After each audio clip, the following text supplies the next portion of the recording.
So there are reports of just one death occurring because of these protests. Can you clarify that for us?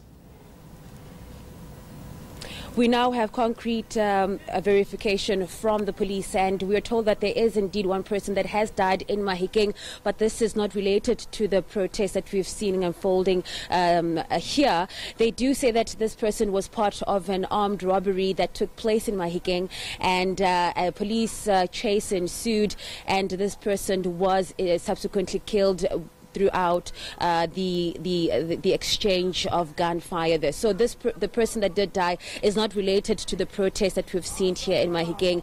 But I am stationed here at the Mabane Cultural Center. We're told that this place is quite popular with young artists, young upcoming artists. But right now, as I'm talking to you, Tony, it is up in flames, as you can see behind me. I'll just move around so you can see what's going on, essentially. But it seems that the protesters yesterday here made their way through looting at some point, but also just burning down this building. This building is part of the many governmental departments that were targeted. As we understand, the information that's coming from the police is that protesters even went to the Department of Public Works and at the Department of Education, where they were basically looting. They burned down the guardhouse and also burned down cars there, but they did manage to stop those protesters from going any further.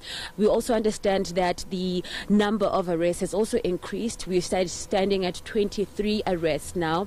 But also, it's quite clear now that the sun is up, that the protests really have taken a toll on residents here. Just to go towards my right, we can see that there's cars that have also been burned down. We are also seeing protesters who actually are now starting to salvage the cars that have been burnt down. So the situation does remain quite tense here, as you can imagine. As I've mentioned, this is the cultural village, the cultural center, that has also been partially burnt down by protesters. The looting as well as the burning of cars did continue well into the night. Police had their hands full firing those stun grenades and those rubber bullets, trying to disperse the crowd and really just trying to put a lid on these protests. Lirandzu, when you spoke to some of the protesters yesterday or in the evening as well, what were their main grievances? Well, the grievances were really centered around service delivery. They're of the view that they do not enjoy the full service of government, saying that they are without adequate clinics, they are without adequate sanitation, they're looking for housing, electricity and so forth. So on the ground level, it seems that people are really calling for better services, and they're also calling for the head of the premier of the province, saying that Supra Mahamapelo has failed them since he's been at the helm in 2014, saying that he should step down because he has failed a lot of villages around here. You heard our colleague Michael Apple alluding to the fact that Supra has told that 70% of his budget goes towards those very villages, but it's those residents at those very villages that we've spoken to.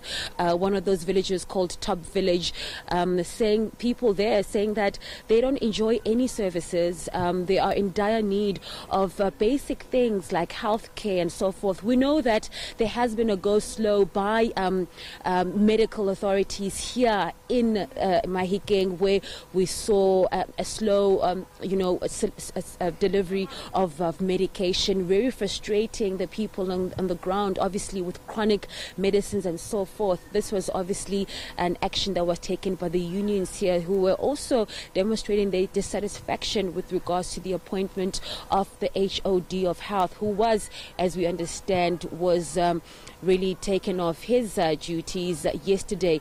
But as to we really yet to see what is going to happen with regards to the visit by the president here. So I'm just moving around, Tony, so we can actually see what exactly transpired here yesterday. I mean, as I mentioned, the cars that were torched yesterday, I'm just going closer to them so you can actually see that. So the village is to my right, and these are the cars that have been looted.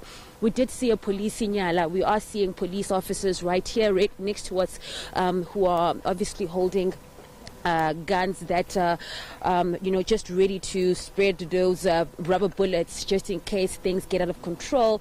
They are already going towards those crowds there, because we did see these protesters approaching, trying to salvage what they could.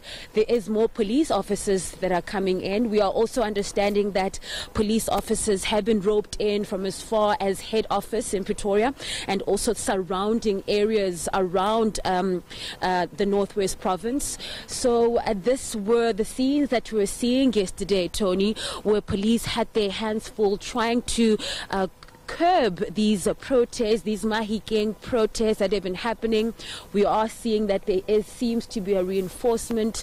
So these running battles are probably going to be the order of the day today, as we know that the situation is not just here in Mabatu, where I'm reporting from, but essentially it is in many places here in Mahikeng. So we will give you the latest when we do find it, but as for now we are wiser with the fact that one person has died, but it's not related to these protests. Over to you. All right.